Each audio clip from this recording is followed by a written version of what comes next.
All right, welcome to the brand new Everything EOS podcast, the flagship show here at Everything EOS. I'm your host, Zack Gall, and I'm joined today by not one, but two members of the Cypherglass team, our core sponsors here at Everything EOS, community manager Adrianna Mendez, and founder Okay. and CEO Rob Finch. Thank you all so much for joining us for a very special episode of Everything EOS. We're going to be taking this time to cover a little bit of current news, but also look back on the entire year, the crazy year that has been 2018, and everything that's happened for the EOS community. But once again, welcome back to the longest running weekly EOS podcast, the Everything EOS podcast. Thank you all so much for joining us. And please let us know that you like the podcast by leaving a comment. We love reading all of the positivity there in the comments. Even the ones that are a little less positive are still good feedback about the show. Help us improve, help us be better for next time. So if you like it, leave a comment or like, follow, and subscribe on iTunes, SoundCloud, Spotify, or wherever else you may be listening. So on today's episode, we're going to be covering a little bit of news, including the Chintai 2.0 blog post that they mentioned with some interesting feature updates on that, a lost key recovery tool, and more. But mostly we're going to be recapping the whole year of 2018 and the wild ride that was EOSIO. Before we get started, I do need to mention that this podcast is sponsored by Cypherglass, but it's not sponsored by anybody else at the moment. If you're listening along, you're following our opinions, you're excited in this technology, please don't take any of our opinions or anything we're saying as legal, financial, tax professional, or any other kind of advice. We're simply three excited people talking about open source software. And you should know that as we're discussing this, if we bring up a token like the EOS token, you should just assume that we all own it for matters of disclosure. So let's get to it.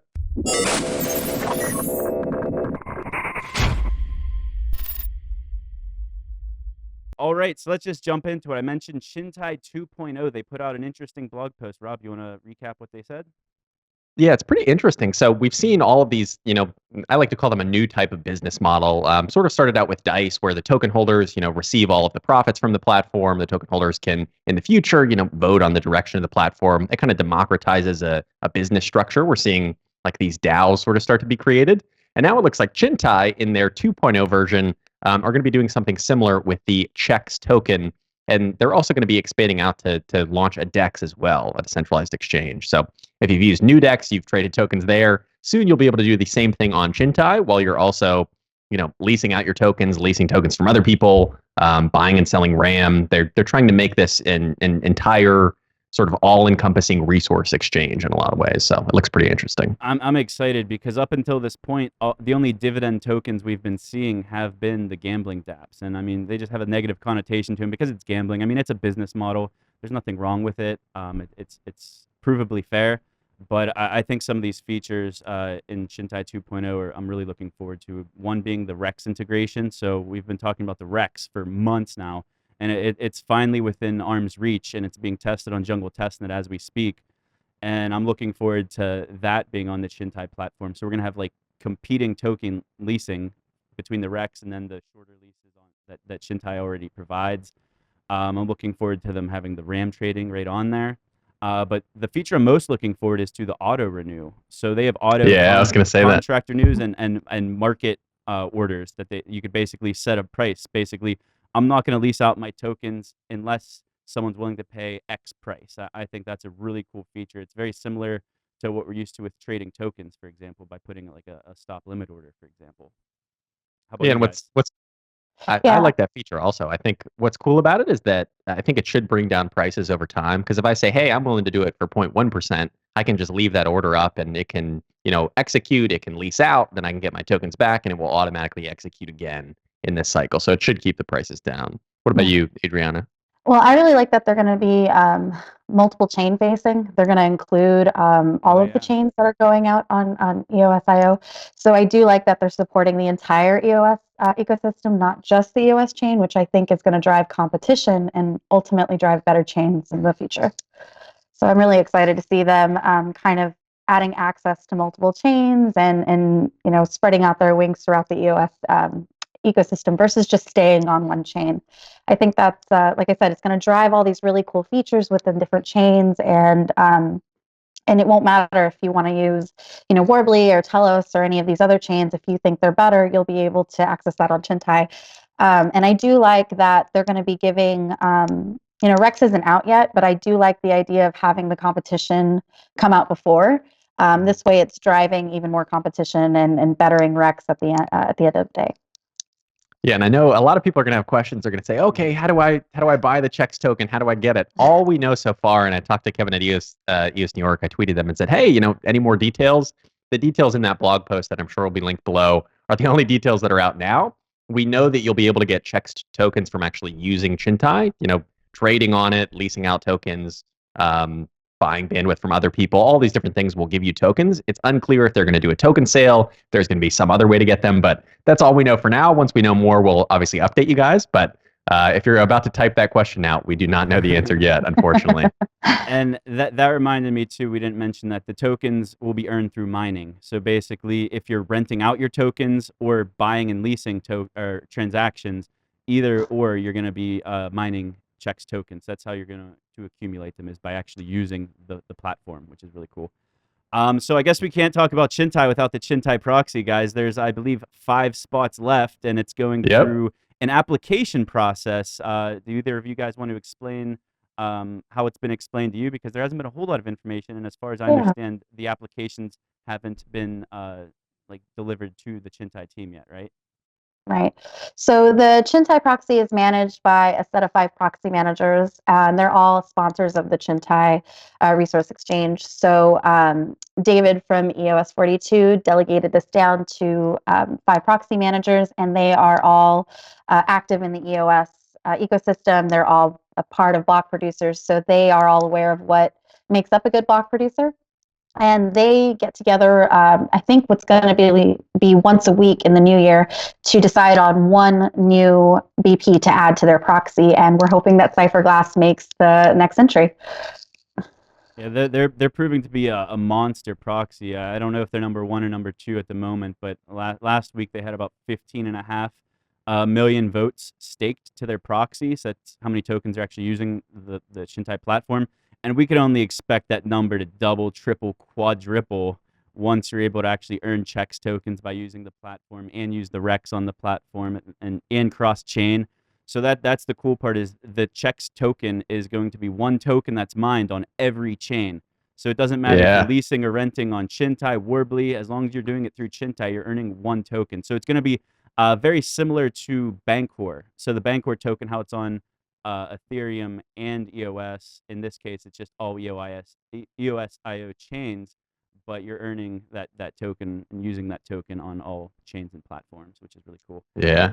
So I guess I said we're going to run through the news. We spent a little bit longer than I thought. Automated lost key solution. So this is huge because it ties in with all of the ECAF controversy we've been seeing lately. The block producers have not been following through on ECAF orders, and we've even seen a proxy. Ash Oro posted on Twitter about Freedom Proxy saying they will no longer vote for any block producers who are basically acting on ECAF's wishes. You want to explain the automated solution that we're trying to create? Yeah, first of all, I think it's the right move from Ash, and we totally agree at Cypherglass. If you look at the community and the community's response to ECAF when these orders have come down, they've really done way more harm than good from a chain reputation standpoint, from an immutability standpoint, and I think that's sort of the general consensus, not just of the block producers, but also of the community. So I think ECAF, and I've said this over the last couple weeks, ECAF really doesn't have any power anymore because the BPs aren't giving them that power. So I think what's going to happen through referendum, we get them out, we go to a free market arbitration, and then issues like these will continue to be solved. But the automated lost key solution, so that this big controversy was around basically the first lost key account, where ECAF went out to the block producers and said, hey, vote to approve this proposal to change the key, basically change the key that owns this account to this other key, because this person has proved cryptographically that they own the Ethereum account associated with the EOS account. And what that would do is not only give that person back their account that they lost the key to, but it would also set a precedent for all of these other people. I think there are several thousand other accounts, totaling several million EOS, I believe, that would then get access to their accounts through a similar process. But it looks like now we may have an automated solution where if you have the private key of your Ethereum address that's associated with your EOS account, since we went through that whole claim process when the mainnet launched, if you have that private key, you should be able to automatically recover your account without the block producers intervening, without there being this major precedent set on chain.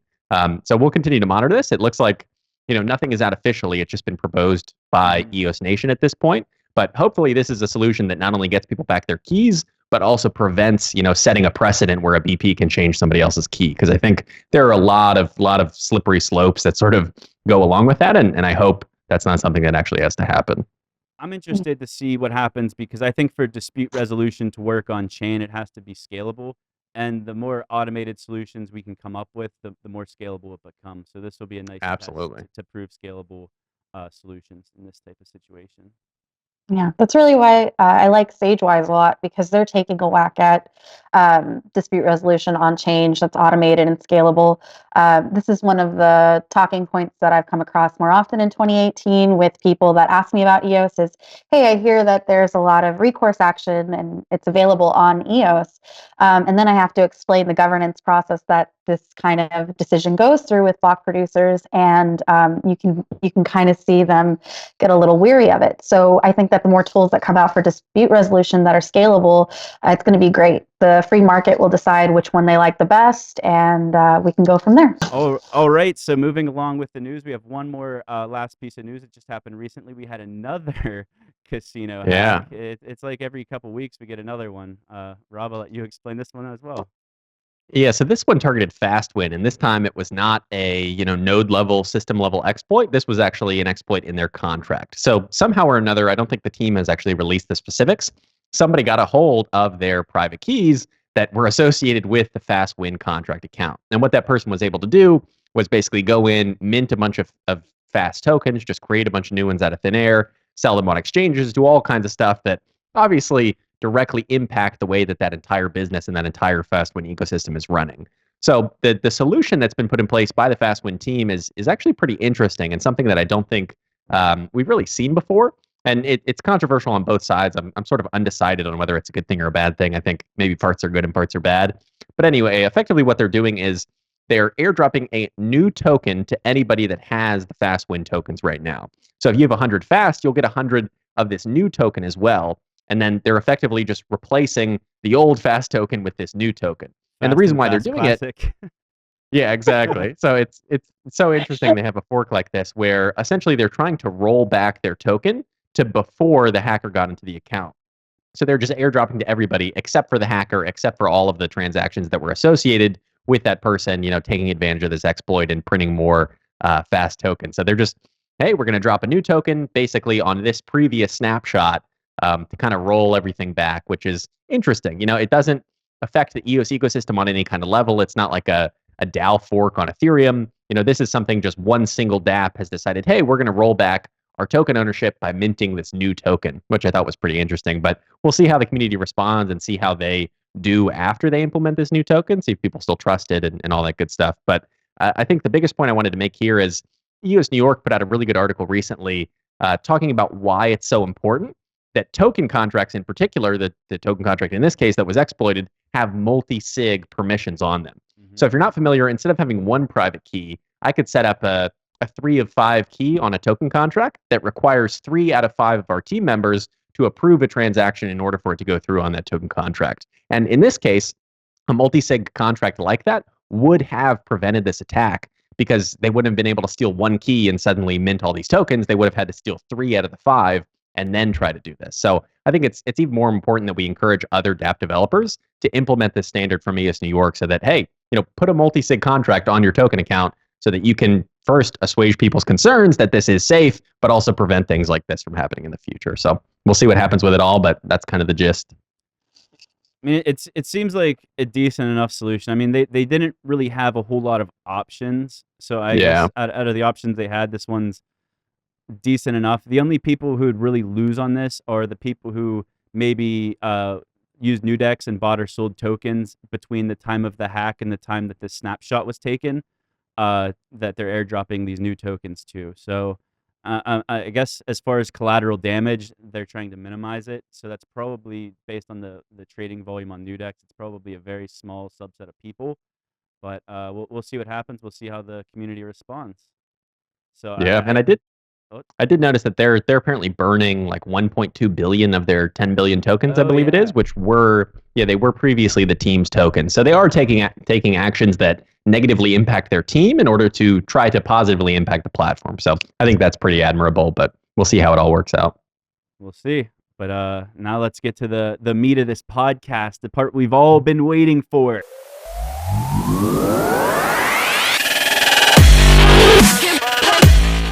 So I guess I'll just lead into like how the year 2018 even got started. So if we go back to December 2017, it's a little bit before 2018, but what happened was we were all waiting for Dawn 2.0. So that was the big software release we're waiting for. On GitHub, it originally had a milestone date of December 31st, so it should have been the new year, but block.one tweeted out that it was coming early. Christmas was coming early, so instead of it coming out on December 31st, they moved their timeline up, which never happens in software development. Yeah.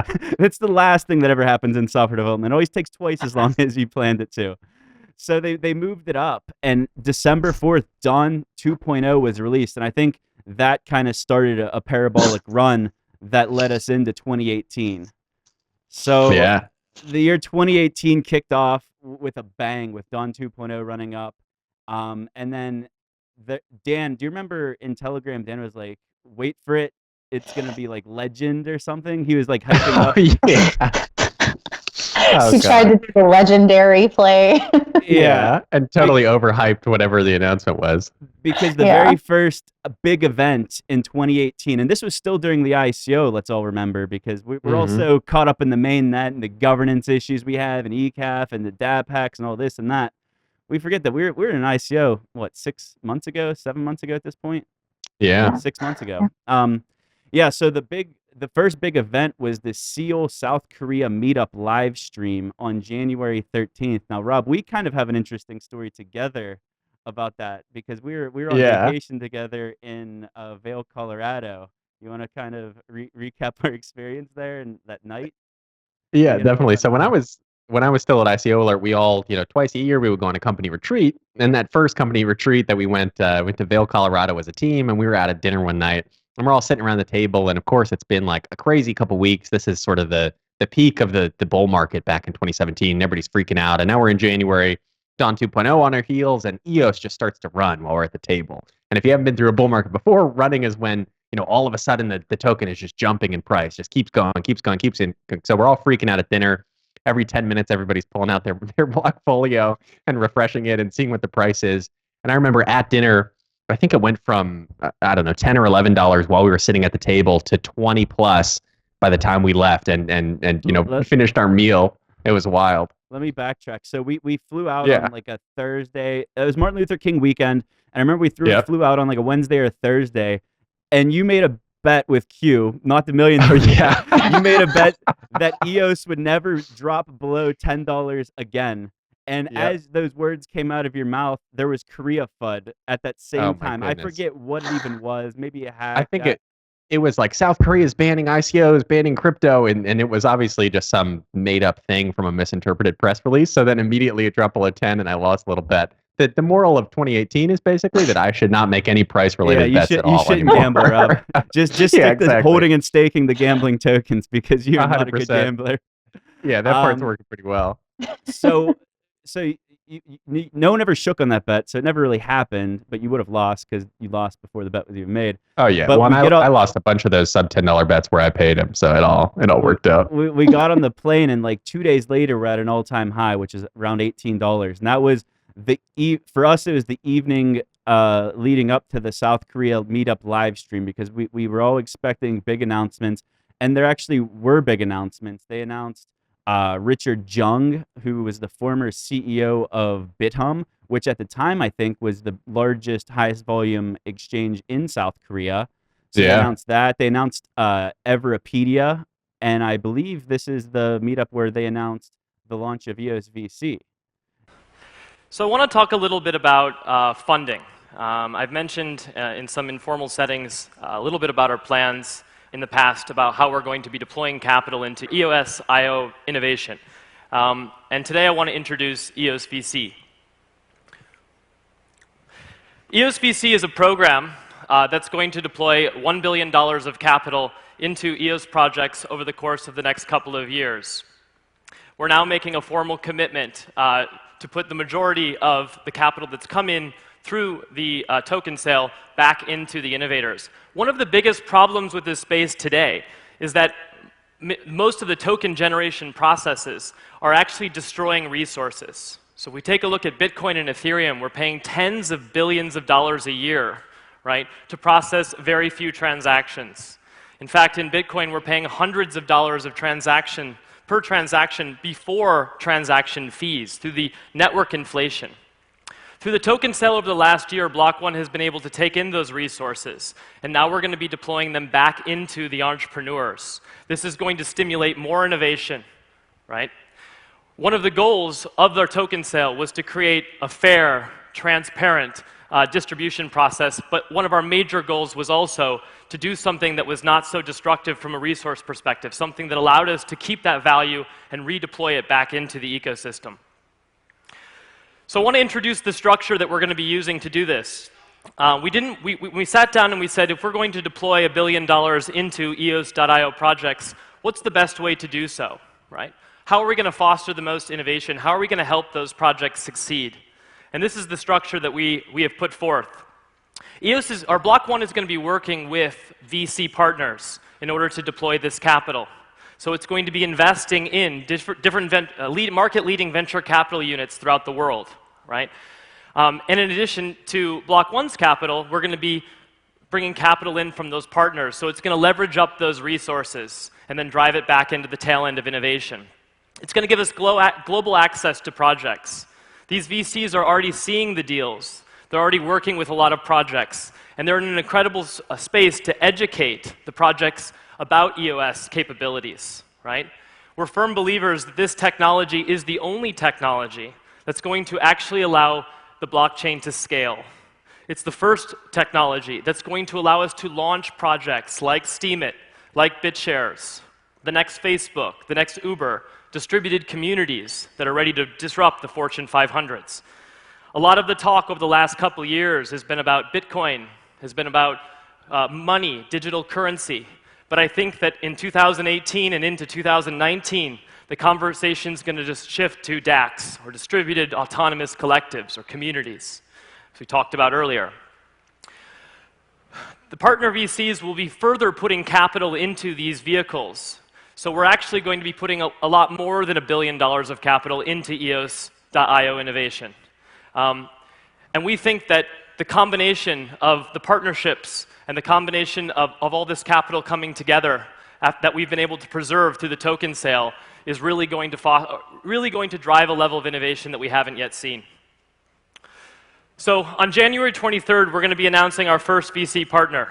And it was interesting because this is all bullish news. I remember Rob and I set our alarms. It was like 4 a.m. local time at the hotel. We planned on watching the live stream together. Yeah. But neither of us did. My alarm went off. I pulled it up on my phone, and I think I fell asleep watching it. Yeah. But, well, and I think the first hour was in Korean, so I couldn't understand it anyway. The next day, we were so bullish on it, but the price dumped. Like, you can't make people happy. So oh, yeah. That's how the year started off for Rob and I. How did the year start off for you, Adrianna? Because you weren't with Cypherglass yet back in January. What was your role in the EOS ecosystem back then? Did you hold tokens back then? Yeah, I did hold tokens. At that point, I had been steadily filling my bags and just kind of watching. I was a huge Ethereum person back before EOS was announced, and I always thought that the most obvious problem with Ethereum was its scalability. So when EOS came out, I was super quick to jump on it. I had been participating in the crypto world for about 2 or 3 years at that point, just slowly investing, watching 2017, blow up my bags. That was a huge win for me. I think it was a huge win for everybody. But in January and February, I was still just loading small bags. I mean, I was among the people that thought it would never dip below $10 again. So I think we could all admit to that. Oh yeah, definitely. Yeah. And it's easy. It's easy looking back on it now in like a bear market, going, "Oh, these idiots! Like, how could they ever think it's going to 1,000?" But in the moment, like when you're in that like FOMO Oh, yeah. rush of everything's going up 100% every other day, it's easy to believe that like it's going to keep happening. Especially Yeah, when at the time I sat next to Rob every day at work. Yeah, exactly. and then you become a maximalist, so to speak, and then you start telling everybody, it's never going to go back down under this price. I have a few people that are looking at me like, what was that? So I tell them, hey, you gotta buy when the price is lower that average, keep lowering Right. that average. But yeah, I mean, back in the beginning of the year, I was just an EOS fan. I was trying to learn everything that I could learn about it. I had some experience with Steam and BitShares. I knew what those were. I knew who Dan was, but it wasn't until things started popping off in Telegram, and I think that was at the beginning of the year, that I really started to learn what EOS was capable of. And that's when I just bit down really, really hard. I was already an EOS person before Rob had reached out to me about Cypherglass. So when that opportunity came about, I jumped all over it. I mean, it was like a match made in heaven for me. So when did you start with Cypherglass, and how did your relationship come about? Either of you guys can answer that one. Yeah. I think it was. I want to say it was through a headhunter, wasn't it? And then Yep. Ben flew out to meet you, I guess. Yeah. So earlier this year, I've been blogging in the crypto space for a while, kind of volunteering and throwing my skill set at the market. But this was the first time I had ever been approached about, a full-time serious position that would take me from, being paid in fiat to being paid in crypto, which was an awesome transition. I was reached out to by a headhunter who said, hey, we've got this Delta block producer looking to come on scene, and we're interested in the community manager. He set me up with a call with Rob. I think Rob and I had a call for maybe 20 minutes, and it was like after the first question that it was instantaneous, just that we should be working together, because Oh yeah. we just kept answering questions and talking to the point where it ended up being a get to know you interview, not really a can you do this job interview. And I immediately wanted to work with him. And as soon as he mentioned that he was bringing his brother on and they already had a team of people that were experienced, I knew that I had basically found my new crypto family. So Nice. I like that. Remembering back to this time frame, Rob, you were talking. When did you decide you wanted to be a block producer? Because I believe it was at least late 2017. Because I remember It going was, to that yeah. EOS New York meetup, I believe. And you met Yeah, some dude there. then November, I think it was November 2017, we decided, and I think that's when the first EOS New York meetup had sort of been announced. So I was involved a little bit with a blockchain called Rise and running a VP there, and a little bit dabbling in Lisk. Never owned my own VP in Lisk, but was very involved and saw all of the bad stuff happening there with collusion. But anyway, so we went to that first EOS New York meetup. I don't even know if Kevin knows this, because when I saw him at the San Francisco Hackathon, he was like, "Hey, nice to meet you finally," and I was like, "Oh, I don't know if you know that I was at that first meetup." But we were there just seeing what it was all about, seeing what the demand looked like for EOS, and that was our sort of point where we were like, okay, yeah, we'd love to run a block producer for this, sort of take our expertise and our experiments with Rise and Lisk and move it over to EOS, especially since we were so interested in EOS at that point anyway. And the reason why we didn't announce, that's a long gap from November all the way over to, I think it was a month before the mainnet launched. I want to say it was like May that we actually came out and announced. And the reason why it was so long is we went through a whole nother partnership that then fell through right at the last minute, and then had to build our team from scratch, which is where Adrianna came in and Ross and James came in and our advisors came in. So yeah, we had this whole thing planned with this big company that everybody listening, major it would have been pretty cool. I think it worked out better this way. Looking back on it, I'm glad we built a team from scratch, and everybody involved, including Adrianna, is a partner, so they feel like they have some ownership in the business. And we're all really running this thing together versus there being this hierarchical structure. But we had this whole thing ready to go with this big company, and they had all the servers and in like the best data center in the world, and we were ready to go. And right before we're about to sign the deal, this news comes out that they're being investigated by the SEC for a few different things that they were doing, and we're like, oh God, like, we can't jump into a partnership with these people under active investigation with the SEC, not knowing how it's going to turn out. And a lot of times those things, turn out fine, but the threat of an active investigation is what is like, okay, we can't sign this agreement a day after or the same day this news comes out. So we basically scrapped everything with them, said, sorry guys, like, here's the situation. They understood, I think, where we were coming from. I think they would have done the same thing if they were in our shoes. And then it was like, okay, we got to get this shit together. and just started, trying to talk to people, finding people. Ben put us in touch with, and Ben is really the person who got a lot of this team together. So huge credits to him. He put us in touch with Jesse Proudman, our tech advisor, who then put us in touch with Ross, who was our first tech guy, then brought on James as our second tech guy. Ben helped with the headhunter getting Adrianna on board, and then I helped get Rick on board, our financial advisor. So it's been a wild ride, and that's why it took so long for us to announce. But here we are finally, and now we're 100% owned by our partners, and I think it all worked out, for the best in the end. It was torturous for me because I knew Rob was going to announce being a block producer, but he would not give me any details about it. He wouldn't tell me dates. He wouldn't tell me names. Yeah. He wouldn't tell me who his partners were. Yeah, I would come into the office and you'd be like, "So, are you thinking about announcing that BP soon?" And I was like, "I don't know, maybe I am, maybe we're not. Maybe we're just scrap the whole thing." So it was your idea to start the podcast. So why don't you remind me, because I don't even know where the idea came into your head, because I had no intentions of ever doing anything publicly, and at the time it was just audio only. So how did this thing even start? Because I can't really remember. I just remember you asking me one day, "Hey, you want to record a podcast about EOS?" Yeah, so I had started the main ICO Alert interview podcast when I was, that was in the very, very early days of ICO Alert, and I started out with some just on my laptop doing this audio only with Skype. And when EOS came out, there was so much to talk about. I felt like there was so much going on, and you were like the first person, Zach, that I could talk to and be like, "Oh wow, you get it, you see where this is going. You're as excited about this as I am. Yeah. Why don't we talk about this on a podcast, and we'll just record the conversations that we're having anyway?" Because we would sit at the office and just talk, we're having lunch or throughout the day. "Hey, did you see this thing about EOS? Did you see the, EOS VC, whatever it is?" So we just decided one day to record it. Obviously started audio only. Here we are on video and now expanding into this beast, but that's kind of how it all got started. I remember, so for a while, block.one was putting out these Apple style YouTube videos, and they were just so inspiring. And it's just we both had our notifications set that anytime block.one would tweet or post a new YouTube video, we'd get the link. But yet we'd still send each other the link as soon as we got the notification, as if the other person wasn't already in the middle of watching it. Yeah. But, it was. I think I should maybe recap some of those videos. I'm going to put some clips together. Let's roll those clips. Blockchain technology, and EOS in particular, are background technologies. So it's like the technologies that connect the banks. It's the technologies that power every website you use. Blockchains are just a really better data architecture. It's a database. And you shouldn't know how databases work in the same way you don't need to know how the technology in your phone works, because it's not relevant.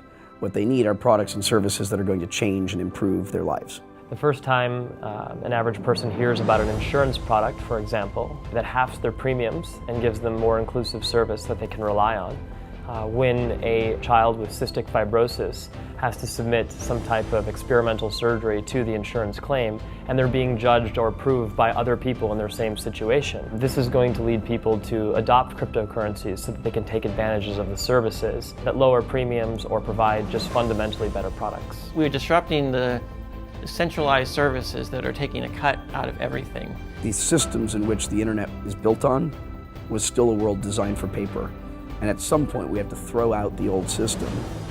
And the blockchain is essentially the enabling technology on which we're building the new world. That means having reputation, identity, dispute resolution, all on a blockchain. We take these things for granted, that we've got bank accounts and credit cards and these things that make our lives kind of function well, and most of the world doesn't have it. And so in the same way that the internet democratized knowledge and information and communication, this technology is about to democratize the financial world, and it's the least fortunate people on the planet that stand to benefit the most from it. I'm continually blown away at the things that people are coming out and talking to us about, whether it's using the blockchain to subsidize universal basic income, to using the blockchain to curb global warming.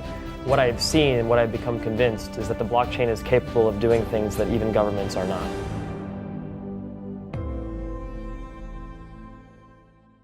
All right, yeah. So those videos were a big reason, and on top of sitting next to Rob every day and talking about EOS, that was kind of what led to this excitement. And we'll get into some of the other things that happened throughout the year, but I think the Mainnet launch was an exciting time for everyone. So the ICO, I guess let's recap the ICO. Rob, you want to explain how it was like a Dutch auction style, how it went a year, and all that fun stuff, and then we'll get into the So it was a year-long ICO and split up into 23-hour rounds. The first round was actually 5 days long, and at the end of that 5-day period, they listed on exchanges. They were on Bitfinex and then slowly added some more exchanges. But then after that first 5-day period, it was 23-hour rounds. And the reason why it was 23 hours was so that every day we would end in a new time zone, and over the course of, I think, 350 different 23-hour periods, they could give everybody a fair chance to, dollar cost average in if you don't have a bunch of money ready to invest right now. And this whole time telling people that the tokens are worthless, which is where a lot of this, EOS is a scam, EOS is this came up, because they were saying, these tokens are going to be worthless. They're going to be locked at the end of this ICO, and then maybe a community will launch it and honor the snapshot. So that was this whole thing. People say, why did block.one need to raise, $4.8 billion? How could they come out and do that? They didn't set a target at all. We a lot of gave them that ICOs. Yeah, we gave them that money because in each period, whether it was the 5-day period or the 23-hour period, in the 23-hour ones, they sold 2 million EOS in every single period. And basically, the way that the price was determined by the total amount of ether and the value of that ether. So if there was 100 people in it, and there were 2 million EOS, obviously those 100 people, depending on how much they put in, would split the EOS, and that's how you got the price. And it created this interesting arbitrage thing from the exchanges to the ICO, which is, I think, how they made most of their money. If you think, if you put $100 million into arbitrage between these two exchanges, they were basically getting 50% of that because a lot of that was flowing through them. So that was kind of the ICO, this year-long process where the price every single round was a little bit different. One as low as 50 cents, one as high as, I think, $13 or $14 during that ICO, maybe even higher. Adrianna, what are your memories from the ICO? Does anything stick out to you? Oh man, scam. The word scam sticks out like a sore thumb, unfortunately. Constant FUD. Constant FUD. Yeah, that's the right term. Fighting that uphill battle of being a part of the community when it first kind of got started and understanding what EOSIO was capable of from the beginning to walking EOS up the population scale with everybody speculating on it was a challenge because you had everybody kind of throwing stuff in your face saying this is a scam, this is a scam. And I mean, I think we're all human. We can only, stay so strong sometimes that sometimes it starts to get to you. And it becomes really frustrating to keep defending this thing and this technology that you're not getting paid to defend. You're not, you're not getting paid to promote. At this point, I was, like I said, I was just an EOS fan. So I feel for everybody that's been with us since the beginning because we've had to combat a whole lot of FUD and a whole lot of nonsense. And that's what I remember. This has been the most amazing experience of my life, but I would be lying if I said it wasn't the most frustrating one as well. Yeah. Some of the FUD from the ICO. Let's see. We had the block.one's recycling ether and buying into their own crowd sale FUD. Then there was the terms of services, which basically said this token has no value, it does nothing, which was the truth. My EOS tokens are still sitting in my Ethereum wallet. They're locked and they do nothing. That they did exactly what they said they would. Yeah. But that was the major FUD. But we were all waiting for that mainnet launch, and I had expectations because do you remember how many tokens were minted every day? Was it 2 million? I believe. I think it was 2 million. Yeah. So I think it was 200 million in the first 5-day period, like way more. That's where they got the bulk of their money. And then it was 2 million every day for 350 some odd days. The mainnet launch. So as soon as the ICO ended, everyone's eyes were on how do we unlock this chain? So which one of you guys want to explain your experience with the mainnet launch? Explain the 15% unlocking period, the go, no-go votes. Who wants to start on this one? I'll let Rob introduce this moment. So basically, after block.one locked up those EOS tokens that they were selling, now they're worthless, now they're locked. You literally can't transfer them on your Ethereum account. Like, they were locked. If I tried to send them to you, Zach, I would get a transaction error and I wouldn't be able to. So that's where a lot of this FUD came from initially. But from that point, it was up to, the community and actually one anonymous appointed block producer to actually launch the chain and honor that snapshot. And then after that ABP launched the chain, a bunch of people sort of hopped in after that. But what was interesting is it wasn't just a matter of launching the chain. And throughout launching the chain, we had all these go and no-go votes where all the potential BPs, including ourselves, got together and basically took a vote. A go vote would mean, hey, we're going to launch this thing on X date. A no-go meant, no, we need to fix some bugs, or we need to do more security testing, or we need to do XYZ before we actually get in and launch this thing. And for a while, I think it was for, I want to say maybe a couple weeks, we kept hitting no-go votes. Yeah. And it got to the point like we were talking about earlier, Zach, where there were BPs that were basically being threatened with, if you vote no go again, because all of these security things have been, And fixed, they we were just think you've being done enough cautious. testing. They Yeah, were just being overly cautious. Everyone's like, no, we want this chain. You got to unlock Yeah. it. If you vote no one more time, you'll never be a top 20 on block producer. 100%. So basically, with community pressure, they voted to go and Well, then and eventually launched the thing. At the It's like the time, first referendum. Yeah. so if you guys Basically. recall, leading up to the mainnet launch, the main thing going on in the EOS channels were, how do I register my wallet? So there was this constant education cycle Yeah. where because you had to register your wallet in order to be part of the snapshot to get your EOS tokens. And then we, as I guess the voices of the community, were encouraging everyone to put your tokens in a private wallet. That way, if multiple chains happen to launch or if there's airdrops, you'll be entitled to all of them. But a lot of people left them on the exchanges. So basically, once the Ethereum tokens were locked, if you had your ERC20 tokens in your MetaMask wallet, they were just locked. So people were panicking. I think price was, I don't know what volatility was doing at the time, but Yeah. I'm sure it was up. I'm sure it was down. And that's always going to be frustrating for someone whenever their money's all locked up and illiquid. And then the exchanges were all isolated from each other because there was no arbitrage. Because typically in arbitrage, you got to transfer money back and forth between exchanges. But Binance was its own little sandbox. Bitfinex was its own little sandbox. So there's still trading going on. But those were the people that left their tokens on the exchange instead of wanting to be part of Genesis snapshots and airdrops and things like that. But it was a crazy time, but everyone was just getting impatient. I think how many no-go votes were there? Do you remember? I think honestly, in the last vote, I think everybody voted go. Maybe one or two people voted no go, but I'm pretty sure everybody did. But what was crazy about this was that even after doing the go vote and saying, okay, we're going to stand up the chain, the anonymous, appointed block producer came in, launched the thing, then the BPs hopped in and started producing blocks.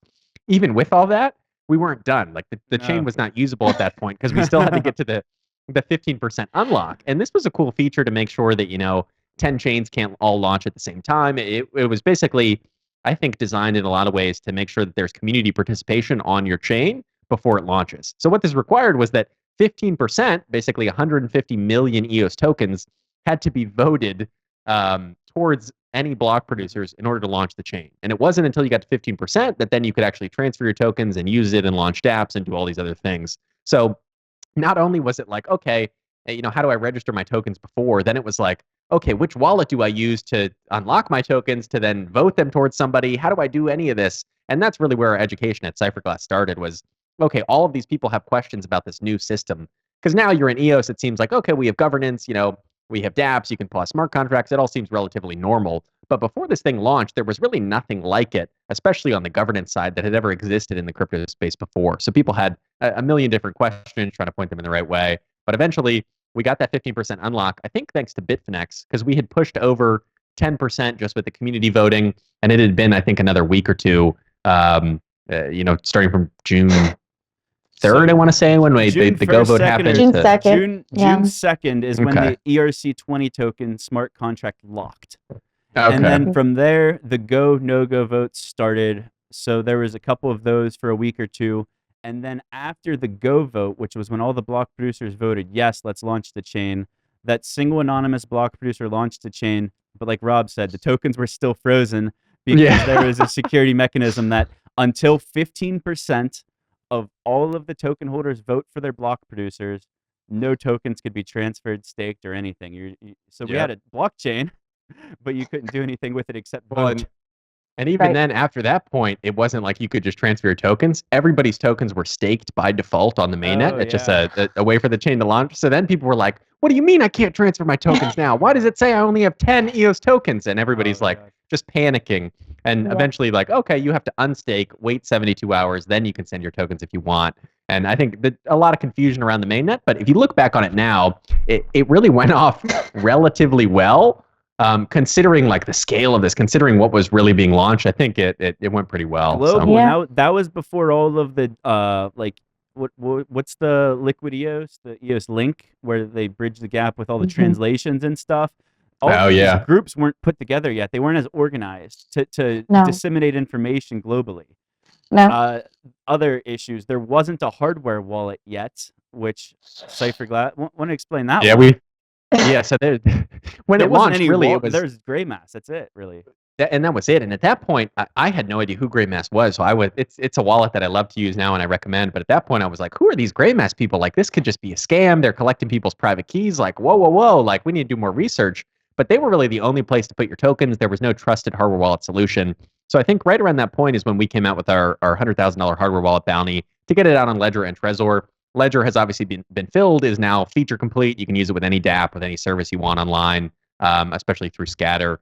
And then Trezor should come out soon. We got a submission. We're waiting on Trezor to approve it. But none of that infrastructure was in place when the chain launched. It made it very, very difficult for users to trust any kind of wallet. I think we've gotten past that now.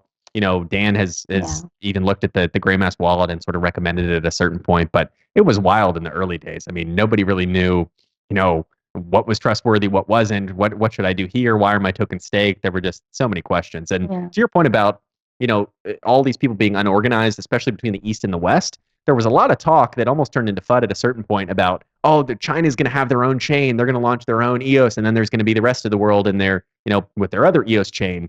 But the block producers actually got together, ourselves included at Cypherglass, and we all signed an agreement, which was pretty historic when you think about it.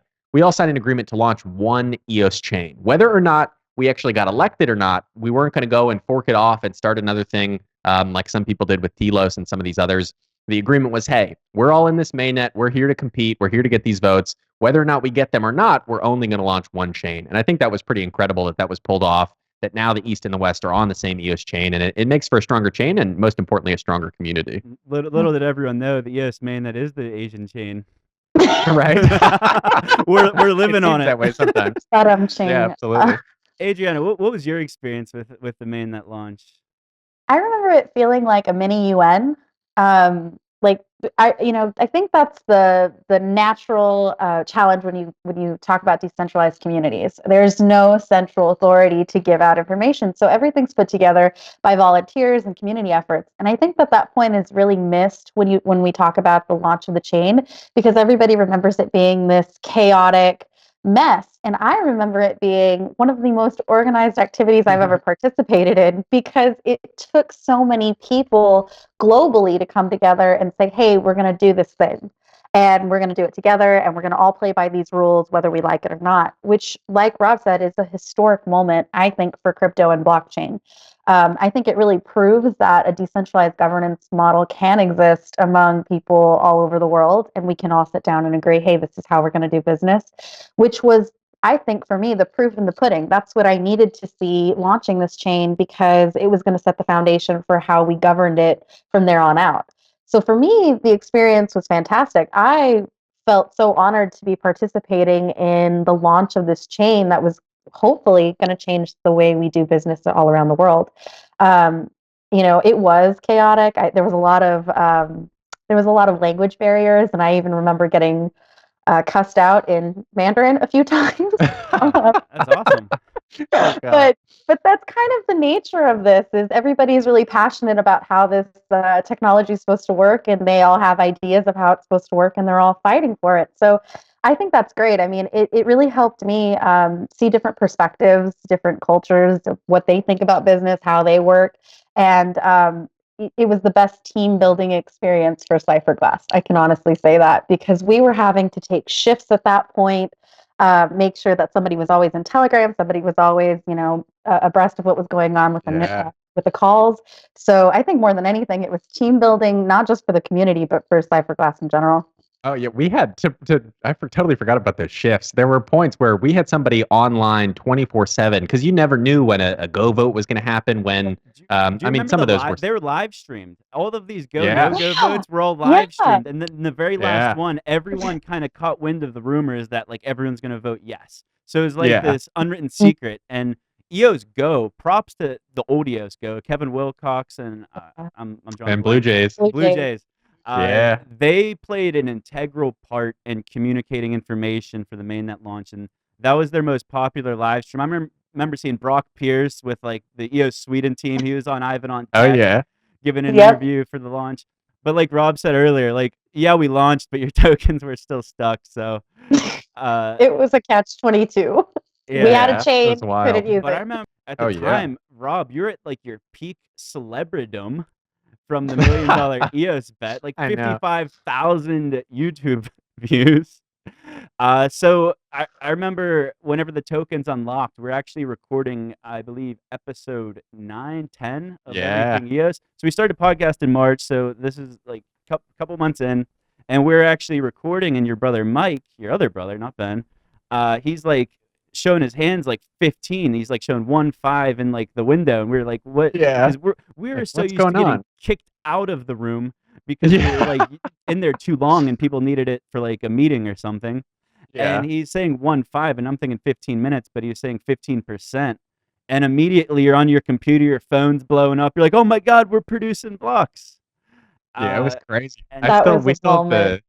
the hash of that first block that we produced. I remember James like put it in our Cypherglass Slack, and we were like, "Oh my God! Like the chain is live!" We went out, and like everybody in the office is clapping, like, "Oh, congratulate! Like we launched it finally! Like you guys are in!" Like it was just such you guys an launched in incredible the top experience. 21. Do either of you remember Yeah. where you launched at? Yes. In the 12. top We 12. launched at position 12, and it Yeah. was amazing. I remember I was just hanging out here at home, and it was at 15% because we were inching towards it. It was like watching a game load on your Xbox or your computer, like waiting for it, and eventually you just get tired of watching it and you walk away.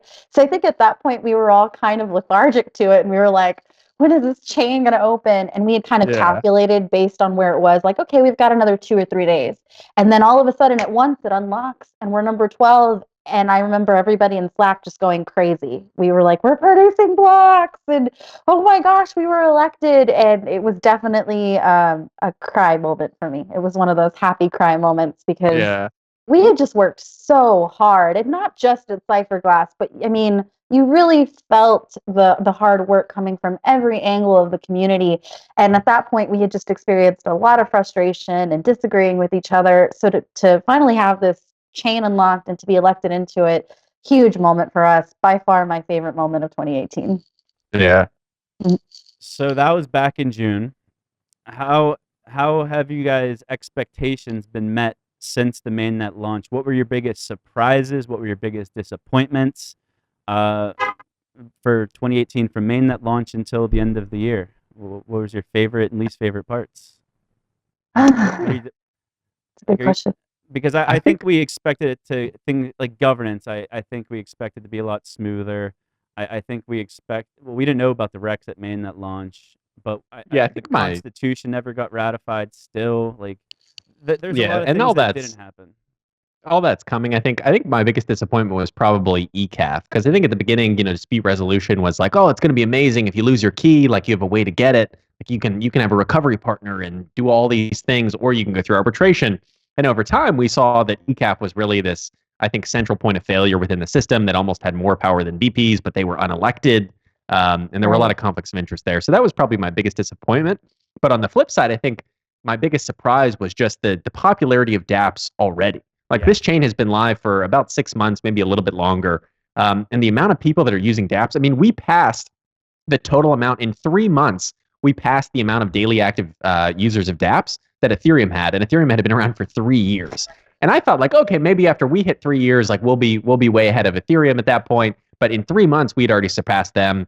And I think the only other thing that probably surprised me with dApps is the amount of volume. Like with some dApps like Dice doing a $250 million in volume in 1 week on this chain that is less than 6 months old, just totally blew my mind and was way above my expectations of dApps. So I can't wait to see what happens in 2019, because I imagine our minds are all going to be blown again. Yeah. How about you, Adrianna? I think it's the same thing. I think I would have liked to have seen, some type of community foundation come together to maybe like get referendum or a system going a little sooner. I think the natural thought when EOS was launched was going to be that, hey, this thing comes kind of complete with governance. And we were basically unaware that we were the governance. We had to build in this governance system. And that was the biggest surprise. And I don't want to call it a disappointment, but, surprise is the right word. I think that now that we're moving forward, we've realized that all we had is a blockchain, and how we use the blockchain is completely up to us. And that's the beauty of it. I mean, that's kind of the gift of EOSIO, is that we get to take this really cool technology that has a built-in governance, DPoS, and divide it up and make it work the way we see fit, or the community sees fit rather. So that's been the coolest part of this ride, is watching the community take EOS and make it their own, because it really is the community's. I mean, at the end of the day, block producers can suggest all they want, ECAF or any other central point of governance can suggest all they want, but it really is the token holders that have the power. So I'm loving seeing this true decentralized chain grow in that fashion, where the community takes it, does what they think is right with it, and if everybody wants to get behind it, it works. If nobody gets behind it, it doesn't. So yeah, decentralization in action. That's the best part. I think rather than just stating my opinion on it, I think I'm just gonna bring up some like highlights that I remember, and we can just kind of give commentary on it. So do you guys remember when right after the mainnet launch, when the token price was still it was really healthy compared to today? Everyone's like, these block producers are making millions of dollars per year. Oh yeah, these greedy sons of bitches.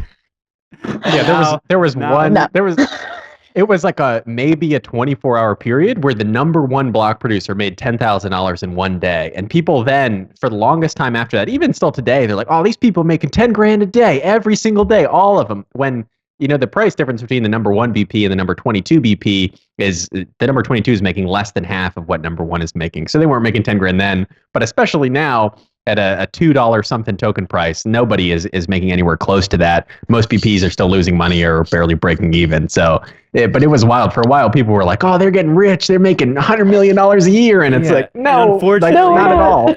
Because the price was so high, I bet the minimum amount of tokens were being liquidated to actually fund the block producers. So all of those riches actually turned into a lot smaller bag of riches. Yeah, and exactly. Now a lot of pretty much every block producer is probably operating at some sort of a loss right now, with the long-term expectations of things will turn around. And then once the token price goes up again, if anyone starts complaining about everyone getting paid too much, well, you got to cover those losses from the couple months or even longer. Oh, absolutely. However long this token price lasts. So it all balances out. Yeah, it is kind of cool to see that block producers kind of had to prove themselves through this bear market. Like, I think it's nice to see the markets kind of self-cleaning cleaning themselves and pushing out people that, really can't fund a giant block producer, can't manage their money properly. It's honestly something that you have to be very, very stringent about when you're a block producer. And the way that this market has worked so far, I personally think is in our favor, because now that 2019 is coming in and what I think the price will go up, it's going to be interesting to see how block producers re-implement their finances and reorganize their finances, because we've learned so much in 2018 that we are dependent on the entire market and what it's doing. I think treasury management's going to be huge in any crypto-related business where you're being paid in crypto, whether you're a mining farm or a block producer on a DPoS system. Treasury management is so crucial, but I think going into this, a lot of people weren't nearly as careful as they may should have been in retrospect. But I think the lessons have been learned, and I think moving forward, I think treasury management's going to be a top priority as the price stabilizes and slowly, hopefully, goes up. So as far as price and crazy things happening, you guys remember the RAM market right at the mainnet launch? Oh my God, yeah. The price like 20x'd. Like, I kept looking at it and I kept thinking I was too late to the party and not buying it. Thank God I never actually bought a bunch of RAM, because it did end up going up like 10x and going down 10x. But that was insane. You couldn't buy RAM. There was controversy over accounts being too expensive and nobody having any RAM. And then I think at one point, I think it was 1 kilobyte of RAM was like 0.9 EOS, almost 1 EOS for 1 kilobyte. Or like, oh my God, it was a little crazy. It was. I'm glad to see that it stabilized out and that, the market looks much more healthy. And I think that with all these different tools being built onto EOS, that's really going to, make the difference in RAM pricing. Things like REX and leasing models and everything that's being built in now. I wish we had from the get-go, but like I said, you can't have those things on a brand new chain. Yeah. So I'm glad that the community is stuck with us kind of through all these ups and downs and high RAM prices and low RAM prices. I'm looking forward to a much more stable RAM market in 2019. That's something that I think I've probably been most impressed about in 2018 is just the chain's ability to upgrade and change and sort of adapt to the circumstances. About to say that was going to be what my highlight for 2018 was. Through all of the FUD, all of the controversies, all of the hiccups with the RAM market, the CPU congestion we're still dealing with, the BPs being paid too much or too little. Like, we keep running into these issues, and then we come together as a decentralized global community of individuals. We come together and try to solve them. And little by little, we solve a problem, then there's another problem. We solve that problem, there's another problem. And this is going to be a constant cycle for the foreseeable future for years to come.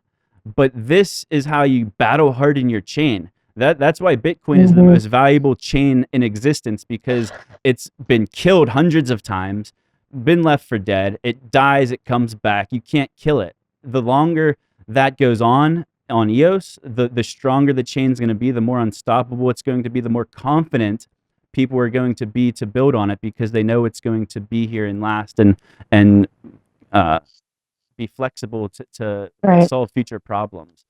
Yeah, and I think even though we didn't get, important governance things like referendum this year, obviously we got referendum to the point where it's on the mainnet, it's being tested on the mainnet, and should be live really, really early in 2019. Even though we didn't get that, I think if you look back on all the different proposals like RAM, for example, where now a small amount of RAM gets added to the RAM pool every single block, every half second, which basically doubles the RAM supply every year. It adds another 64 gigs.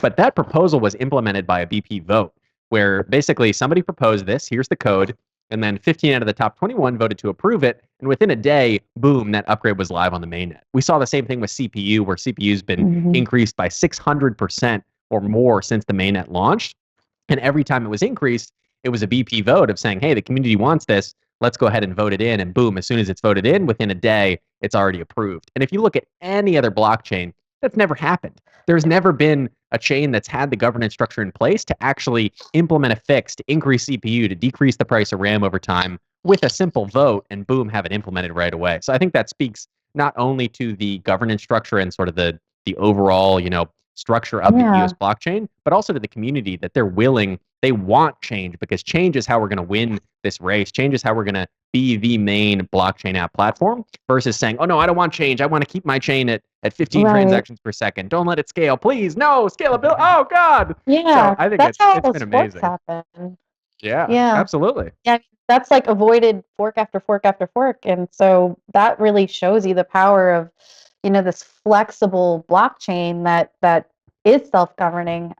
That's awesome. I mean, everybody this year is I think we're still seeing the hype of FUD cycle. I think we're still going to see that through 2019, but it's awesome because every day that this chain stays up is just one more day that, we have that's proof like, hey, this works. This model works. It's a whole new business model, not just for, technology companies, but companies in general. And that's really starting to take off, I think. And I can't wait to see how people, use this business model in 2019, because I think it's going to branch out of gaming and resource dApps. I think we're going to start to see real businesses built on top of this stuff, because they know it, I don't have to worry about a fork every time something needs to change in the code. I think what we saw in 2018 was the initiation or introduction of a lot of really big ideas. And I think 2019 is going to be the year that we see all of these ideas fully bloom. And I think EOS VC was one of the biggest initiatives that block.one set out for 2018. So they first announced it at that hackathon I mentioned on January 13th. They announced tomorrow BC and Galaxy Digital a week later. And then we saw FinLab AG, EOS Global, SVK Crypto. It was like every month another EOS VC would come out, and we were promised that $1 billion of capital was going to be deployed into EOS dApps. So what were your initial reactions whenever that announcement was made that they were going to commit? Because we talked about the FUD. The FUD at the time was that they're collecting way too much money, and why does block.one need billions of dollars? Because even at that time, they probably had $1.5–2 billion whenever they made that commitment of $1 billion.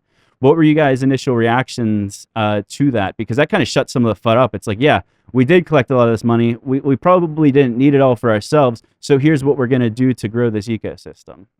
What were your initial reactions to that? Okay. So I was really happy to see them, take a war chest of that size and parcel it out to be had among, dApps. That was legitimacy on top of the project. I think, that helped combat the FUD really well. And I think that in 2018, I was a little disappointed to not see so many dApps get funded, but I also think that shows restraint from the VCs, which is a good thing. They're only willing to put their money where they think something's going to work, and to dApps that will actually bring value into the ecosystem. And I really appreciate that.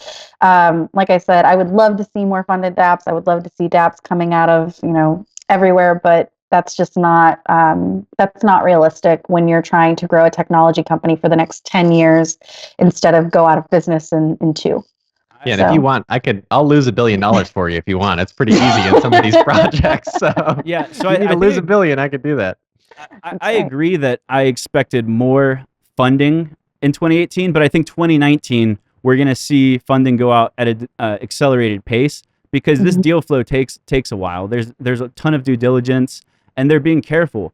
So one of the most respectable things, like Adrianna said, is they're being very careful, and they're mostly looking to invest in companies where they think they could eventually turn a profit. Because that is the end goal of a VC is you want to turn a profit, or else you're just going to eventually run out of money.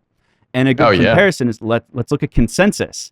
Look at all the projects that they funded that had no plan for revenue anywhere in their roadmap, but yet they're being funded tens of millions of dollars from Consensus to do basically nothing. Maybe good stuff for humanity, good ideas, things that sound cool, but it's not a business model. And I think looking at what EOS VC is doing is they're trying to build sustainable business models, because otherwise, what are you doing it for? You're going to eventually always run out of money unless the market goes up forever, which it never always will. Yeah, it's nice when the causes are great. It's nice when a dApp or a project is helping the environment or decentralizing something that really needs to be decentralized, or, one of the many 1,000 reasons you could do a dApp for. But at the end of the day, we're all here to make money, and we're all here to make sure that our investments are sound while doing something good for the world. So it's a two-part recipe, and I'm glad to see that the VCs are taking this very seriously and, like I said, executing restraint rather than just throwing money out everywhere, like Consensus or some of these other chains that I think are wasting their money, with good ideas but bad business practices. So, out of all of the EOS VC announced funded projects so far, what were you guys' favorite ones that you're looking forward to in 2019?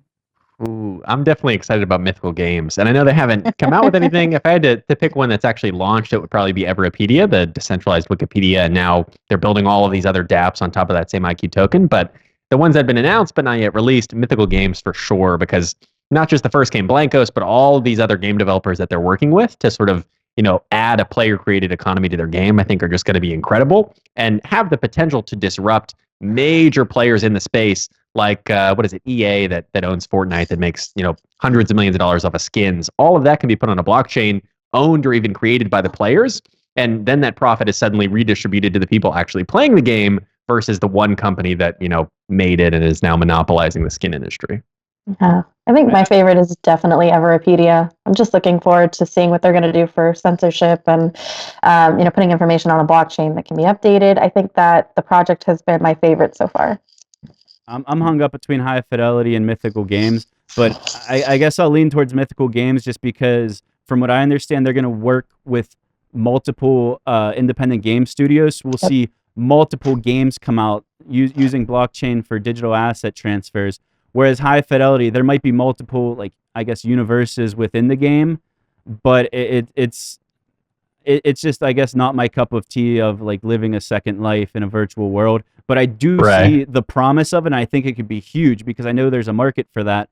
But as far as things I might actually play and get into, I'll definitely be playing Blankos. I've been collecting my Blankos airdrops that they've been announcing through their email campaigns. I highly suggest anyone listening to go to Mythical Games or Blankos and sign up for that email list because they've been airdropping Blankos. You can go on their Twitter and they're giving out all kinds of free stuff. Yeah. It's cool. So I guess moving on, so we got the EOS VC. The EOS VCs are going to be investing in decentralized applications, but then there was another big round of funding in 2018 that was actually an investment into block.one itself, outside of the ICO that we all invested in. Yeah. So there was the Peter Thiel and Bitmain-led private investment round back in July. Who wants to kind of reminisce on that one? Yeah, so this was incredible to me, and this is what inspired me to read Peter Thiel's book, 0 to 1. If you haven't read it, highly recommend it. Sort of makes sense after reading that why he invested in block.one and what he sees in them. But basically, this was a strategic round. block.one raised almost $5 billion. They don't need any extra money at this point, especially since they've had good treasury management. They've been selling it out. They have those billions. It's not like they had it in ETH at 1,000 and it all went down. They got out of that. But Peter Thiel coming in and basically saying, hey, this is a company with his track record looking at Facebook and starting PayPal and all these other companies like SpaceX and Tesla that he invested in. This is a company that he thinks is going to make a change on a similar scale as those companies he's been involved in the past. And with Brendan Blumer in a recent interview saying things like... Yeah, and in terms of investors, I mean, Bloomberg has reported that you're winning funding from Peter Thiel, Jihan Wu. Can you confirm that? Yes, we can confirm that. Right. We did a strategic round a little bit a couple months ago, and this technology is really a platform that allows us to start to disrupt some of the large centralized technology platforms today, and these are leaders in that space. And our next plans will make it in terms of what we build on the application ourselves. It'll become a little more apparent why we chose the investors that we have. Okay, and when are you planning to release that information? Hopefully at the end of this year or early next. Okay. It's super exciting. I mean, when he says stuff like that, and then you go, okay, Peter Thiel talking about at PayPal making a currency to replace the US dollar, but also being, the first investor in Facebook, having a board seat at Facebook, and Dan talking about making a decentralized Facebook, it all kind of makes sense. Like, oh, maybe we will see that decentralized social media platform in 2019. So this was awesome, that Peter Thiel announcement, and it's something that I think is still a little bit under the radar that people won't know the full significance of until these future apps come out. Yeah, I mean, Mike Novogratz has been screaming about EOS for a while now. So it's always nice when these bigger names come in and join the ecosystem. And when I heard Peter Thiel is coming on, that was a big moment for us. I think that, just as Rob mentioned, him having the foresight into things like Facebook and other, disruptive technologies shows that he finds promise in EOS, and that's what we've all been shouting from the rooftops to begin with. So it's nice confirmation. Yeah, it's cool when you're in something like EOS, and then all of a sudden one of the most esteemed VCs in the world comes in and does the same thing after you. You're like, okay, all right, we're doing the right thing here. Yeah, called it right. You're so used to fighting the FUD, and you're like, hey, look, this guy's super legit. Why would he be investing in a scam? Yeah. 100%. So every time we've talked about this, Rob, we're always talking about Peter Thiel, and we always kind of brush over Bitmain because that still hasn't really made a lot of sense to me. But recently, EOS Force has been getting kind of like talked about more than it ever has been before. And I'm not super familiar with it because I'm, I guess, not really interested. They do sound like they have cool features, but they have some sort of Bitcoin Cash relationship with EOS Force. And also, Bitmain invested a big investment round into Circle earlier this year also. So I don't think we should necessarily write off Bitmain's role in EOSIO. I don't know what it is, but the Circle investment makes a lot of sense considering that Circle, who now owns Poloniex, listed EOS on their US-based exchange. So that could have been from the Bitmain relationship. Obviously, Bitname has a bit of a cloud over it right now with over-investing in Bitcoin Cash and then misleading investors with their IPO, laying off people. Now it looks like even more than 50. I think I saw 85. So a lot of people are going there, obviously heavily downsizing, as are a lot of companies in the crypto space. But I do still think they can add value in a lot of ways. Jihan Wu is one of the most well-connected people in crypto. So whether it's that Circle Poloniex listing or other things that will happen in the future, I'm sure he'll still add a ton of value to this investment. But from my perspective, in my opinion, he's not quite on the level of a Peter Thiel, who's this, world-class, well-known VC who's invested in the most important products and services that have sort of shaped the last 10 years of our lives. Yeah, and that being said, I think it's going to be harder and harder to be a large crypto company and not be involved with EOS as time goes on. So I think that there's a difference between when you're talking about Bitmain being, this huge conglomerate in crypto. I think that they have to start getting their beak wet with EOS if they want to stay relevant moving forward. Yeah, it's almost like a hedge for them. They're so into proof of work and mining and all these things. For them to come to DPoS and invest directly in block.one to get exposure to all the EOSIO chains, really, it does make a lot of sense from a business standpoint. Maybe ironically, DPoS will end up saving Bitmain, who overinvested in proof of work. We'll see, but maybe that's why they're shutting down some of their mining operations, because they're moving to Bcash DPoS. Who knows? Yeah, they see the future. Who knows? So, what are you guys looking forward to the most? Let's look forward a little bit. We've looked back for a while now. What are you looking forward to in 2019? Ooh. Rex. Who wants to go first? Yeah, Rex. And the hardware wallet. I think that from V1, I'm looking for Rex and the hardware wallet. I think that that's going to really help push the community forward. I think Rex is going to offer this whole new solution to voting and making sure that holding EOS tokens is worth your time, and not consistently trading on them is the goal. We want people to hold those EOS and to use them to vote for the system and use them to stake their CPU to dApps. So when Rex comes out, I'm looking forward to seeing what that does, and how it affects all of these different variables in the system. And then with the hardware wallet, it will just be really nice to see B1 put that out and hopefully offer those free accounts and bring even more people into the ecosystem from the larger crypto community. Absolutely. One of the other reasons I'm excited for the Rex is we mentioned it earlier, these dividend paying tokens. So Rex tokens are going to be paying dividends for leasing out your transaction volume. So it's just one more use case on EOSIO of a way to earn a passive income in the form of dividends. I think that was one of my biggest surprises and it was a surprise mostly because of the regulational uncertainty climate we sit in, is you just don't expect a dividend paying token because the SEC could come in and shut it down at any point. But because these organizations are so decentralized, like the EOS mainnet, the Rex is technically paying a dividend, but I don't think anyone's going to come out and say that it's a security. And if they did, who would they go after? Because my block.one tokens are still on Ethereum right now. And that was my response, I guess, to some of the FUD we saw recently too, is Charles Hoskinson coming out. You guys see that? Like a week or two ago? Saying how he's predicting the SEC is going to come after block.one. Well, guess what, buddy? My block.one tokens are still in my Ethereum wallet, and they're not going anywhere. So those are the 100%. Tokens they sold me. And I think it's also kind of funny when people say, "Oh, I heard the SEC heard from a friend they're investigating block.one." If anybody in the world raises almost $5 billion, you can bet that the SEC and every other government organization that deals with this stuff in the world is looking at them going, okay, let's just make sure everything is legit. So I expect that. I expect something like that to happen. I personally don't think it's going to result in anything negative, but I love seeing competitors in this blockchain app space who still don't have a working platform hating on working platforms. It's always kind of comical to see. Yeah, I think that maybe that's what I'm really looking forward to in 2019 is that whole FUD getting shut down and watching B1 do their thing as an open source software company and everything else just functioning just fine. That'll be great. B1's just been playing it very careful, cards close to their chest, because like you look at their hires, they've hired like top tier legal teams, and I'm sure they've been in conversation with the SEC this entire time.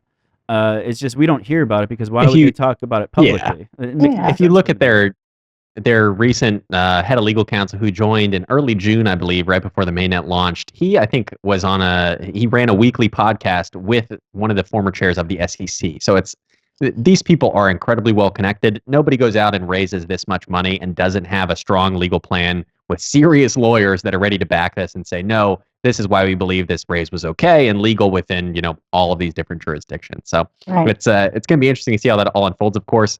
But what I'm most excited about for 2019 is seeing EOS VC come to fruition. So we have that first $1 billion in capital. If you include Tomorrow BC, which has sort of been removed, it seems, it's about $725 million has been allocated to these funds. But that still means there's $275 million at least that hasn't even been allocated to a VC fund that we could see allocated to who knows, could be a community fund where a bunch of people are tokenizing and voting on it. Could be more VCs from, esteemed people that have invested in some of the best centralized tech companies in the past and now are looking to the decentralized future. But in addition to that, in a couple interviews, Brendan Blumer has mentioned our initial contribution was $1 billion, but we're not limiting it to that in the future. And he did mention, they don't want to overcapitalize these projects early, but I would bet that once, a significant portion of this billion is dolled out, we have, several hundred dApps funded, that maybe Block.one comes out and says, hey, we got another billion for you. And they push that out to other VCs or push it out in some other way to really make EOSIO the most adopted blockchain software in the world, as it already is today, but, keeping that sort of title belt going forward. Yeah. Before we started recording, I said I was going to look forward most to Steam 2.0 or whatever it's going to be called. And the main reason behind that is just because I've become a content creator over the last year. So I'm really excited to have a platform on, or a social platform on top of the platform that we talk about every day. So I'm excited to actually use Steam 2.0, and I'm excited if it's everything it can be. I want to have a dApp that my parents or brother or grandparents could use, and I hope it's going to be there. And it seems like Block.one's waiting until everything's like feature complete and completely polished before they release it. That seems to be the trend. That's the only reason we haven't seen the Block.one wallet yet. I think Dan Rob, didn't someone comment directly? Yeah, so I spoke to Greg at the hackathon, and their initial reasoning was basically, hey, we're going to come out with an MVP, a minimum viable product. We're going to get the wallet out there, and then we'll iterate on it over time. But what they saw was that there are already plenty of other community wallets like EOS Links that are super easy and sort of MVPs that then have dApp stores and other things built on top of it. These wallets already exist. So then they sort of shifted, and Brendan was kind of going, okay, maybe we shouldn't release an MVP. This really should be feature complete and be an app that you can download once, and suddenly you've unlocked this door into this amazing ecosystem where now you can use any dApp on any EOSIO chain, all within your wallet, and store all of your tokens securely using your face or your fingerprint in that secure enclave. So I think it's the right move, and I can't wait to see what this wallet will actually look like and the features that it will have when it launches, hopefully very, very soon in Q1. Yeah. I want to make one big prediction. I just thought of it. I don't know if it's EOS to $1,000. Be careful with those. Be careful with those. No, so I don't think I've seen anyone else talking about this. But did you see the MakerDAO investment earlier this year, where Andreessen Horowitz invested a couple $1 million into tokens from the founding team at a discount? I could see Block.one, as their 100 million tokens slowly get given to them and they have access to them to distribute them in any way that they want, I could see Block.one selling their tokens below market rate to a strategic partner, such as an Andreessen Horowitz. Because there's a lot of things they could do with their tokens, but 100 million is an extreme amount, and I think that, what are they getting released? 10% every year, so they'll have 10 million tokens by next June. So they could stake them, because we could expect them to build some of the most killer dApps on EOS, so they're going to need to stake them for bandwidth and things like that. But I could also see them distributing them in some sort of strategic partnerships in the same way that MakerDAO did it. And for those listening who aren't familiar, just look up the Andreessen Horowitz MakerDAO investment that happened a month, 2 months, 3 months ago. And I could see stuff like that happening, but I don't know if that's a interesting 2019 prediction or down the line. But I would, because it's getting skin in the game at a below market price. So people are going to complain about that. They complained about all the token holders of MakerDAO complained about it too. But you can't complain about getting a strategic partner like Andreessen Horowitz. You want them to have skin in the game and not worry about market volatility or anything like that, because it gives them some downside where they're still ahead of, even if the price would go down. So I think it's we'll see something like that. It's an interesting prediction. It's totally possible that it could happen. I would think from their perspective, they would want to keep all of that for their first dApp, so they can have that full 10 million to go after it, and then obviously avoid things like, where did these 2 million EOS go? Why are they being sent out? Like, it would cause so much fun that, I think if they wanted to bring somebody on, they could probably source them an OTC buyer and still get them a below market rate. But I think it's interesting. Who knows? It's definitely possible. I think it's a worthy prediction. I mean, we'll see. I think it's a little further out, but I just wanted to say it on a recording. That way, if it does happen, I could go back and say I told you so. That was the main I got you. motivation. I I have a groundbreaking prediction as well, which is that Rob Finch will not make any price-related predictions in 2019. So we'll see if that comes true. You heard it here first, folks. Yeah. So We'll we've see. kind of covered some of our expectations for 2019, our favorite memories from 2018. Why don't we just freestyle it a little bit for like the next 10 minutes or so before we wrap up? What do you guys want to kind of go over? What are your favorite parts? What else? I What else think has happened? probably the community as a whole. Like when I got into Bitcoin in 2013, even back then, and I guess really more into 2014, there were debates about scaling. Like, should we increase the block size? Like, and that went on for years. Then when it got to Ethereum, it was like, oh, we're arguing over the DAO hack. Now we're arguing over scalability again. Oh, look, now we have two chains, like Ethereum Classic and Ethereum, and nothing has really improved. So it's been honestly a relief to me to just interact with a community that is so forward thinking, that's so open to change, that realizes if we don't change, the next blockchain platform that comes out and does it better than us will replace us, just like we are now replacing these older blockchain platforms that weren't able to adapt. So I just got to say a huge shout out to the community, everything you've been doing. I think a lot of people, tend to diminish their impact in the community, but everybody out there, whether you answered one question in Telegram, whether you posted a meme in the Everything EOS Telegram channel, whatever you did in 2018, if you interacted with the EOS community in some way, thank you for being a part of that, because we couldn't have done it without you. This chain would have no value without you and all the dApp developers and all the dApp users. So huge thank you to you guys, and I hope every single one of you that's listening right now is with us this time next year in 2019 as we look back on what I'm sure will be an incredible groundbreaking year for EOS and the entire crypto space. Yeah. I mean, I hate to turn it into the thank you segment, but the community does deserve a shout out. Absolutely. I had this amazing opportunity to travel around recently and go to all of these different EOS events and meetups and visit other block producers, and that has been the most amazing experience. Being a part of a global community where I can literally just plug in anywhere I go and have friends and people to discuss my passion with, that's life changing. I'm from San Antonio, Texas, and I grew up in a small community, and most of the stuff is so foreign to everybody here.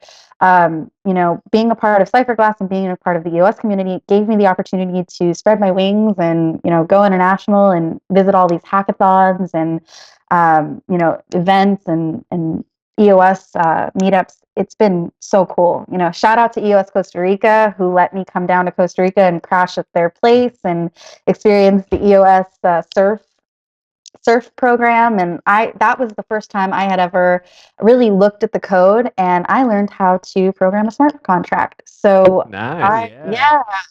I'm enjoying the learning experience. So thank you so much to every community member, because every one of you that messages me in Telegram or tweets at me or sends Cypherglass a hello and thank you, we see those, and that's our fuel. That keeps us going. So thank you very, very much. So I guess I would like to thank the community, but I think I do thank the community, but I think you guys covered all the bases there. I would like to take the time to thank Daniel Larimer, because throughout this entire year of doing this show, I don't think anyone's followed him more closely than I have and dug into everything. True, yeah. I've dissected everything he's said in Telegram, on Twitter, and he's just a really interesting person because he's got a lot of big ideas. He seems like a really smart guy. But some of my favorite moments in 2018 was sharing the Danisms on the show of things that Dan has said. And some of my favorite ones were whenever he was saying basically he was programming while Vitalik was still in diapers. And then that was my favorite. Some good burns. And then back in April, someone asked him why most Ethereum projects took 2 to 3 years and they're still not complete. And then he comes back, he says, it took me 3 months to build Steemit from scratch. I ported Bancor in a week. And then he says, once EOSIO is done, I could build a Steemit contract in a week or two. So I love whenever he just comes in there and just flaunts it. And oh yeah, he drops bombs. And the other time, going back to when he was kind of not battling with Vitalik, but do you guys remember when Vitalik made that video where he made a joke about EOS being Ethereum 2.0? Let's roll the clip. On stage. Roll the clip. So Like first of all, like what do we mean by Ethereum 2.0? What is Ethereum 2.0 going to be? And I think the answer is pretty obvious.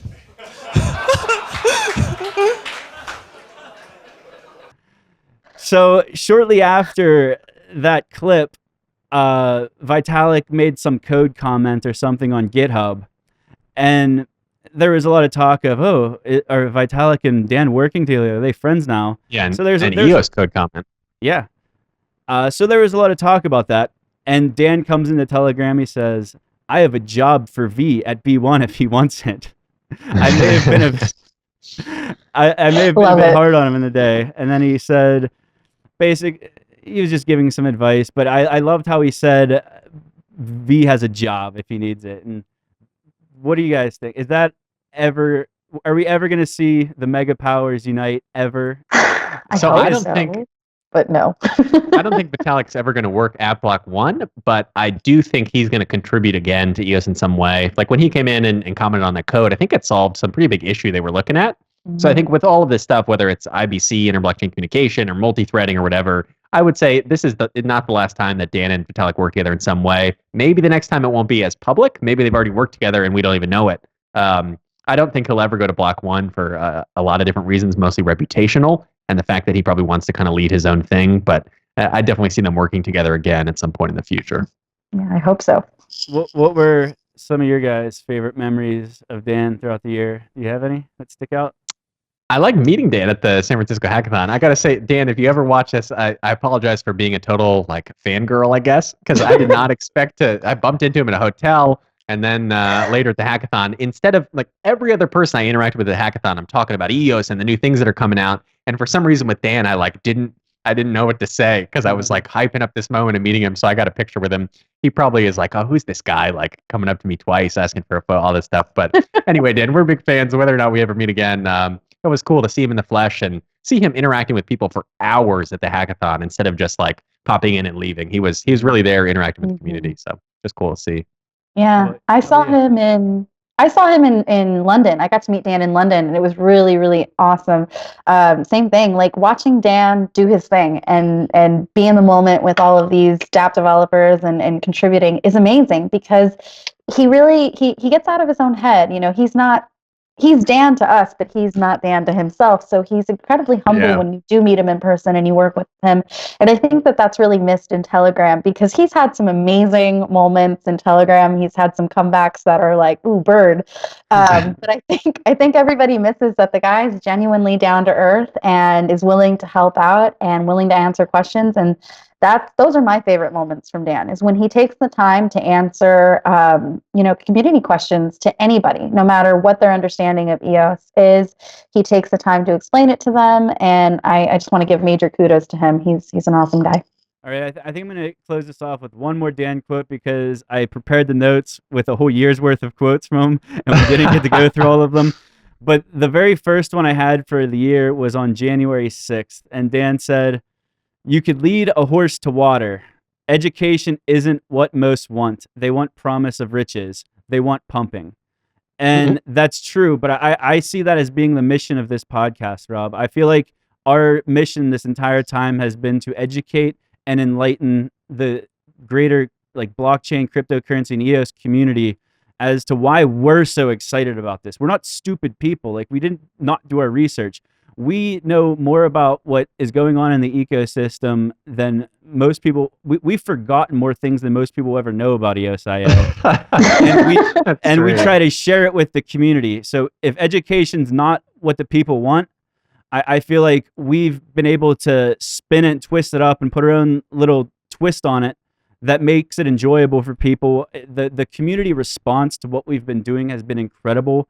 And I'm really looking forward to 2019 and being able to expand on the foundation we've built with this. And I think as far as education goes, I think we've got ambitious goals, I guess, for 2019. And I can't wait to share them with everyone in the community. And you'll be seeing different things slowly rolling out throughout the next month, definitely. So I think that's a good place to wrap it up. Thank you so much, whether you were here at the beginning of the year and followed us through this crazy journey of the end of the ICO and the mainnet launch and now where we are today, or if this is your first episode and you're kind of learning about all the stuff that happened over the last year for the first time. A sincere thank you for sticking along with us. We hope you'll be here, like I said earlier, this time next year in 2019 for our 2019 wrap up. So once again, this is Everything EOS. I'm Rob Finch. I'm Zack Gall. I'm Adrianna Mendez. And this is Everything EOS. Bum, bum, bum. See y'all next year. All right.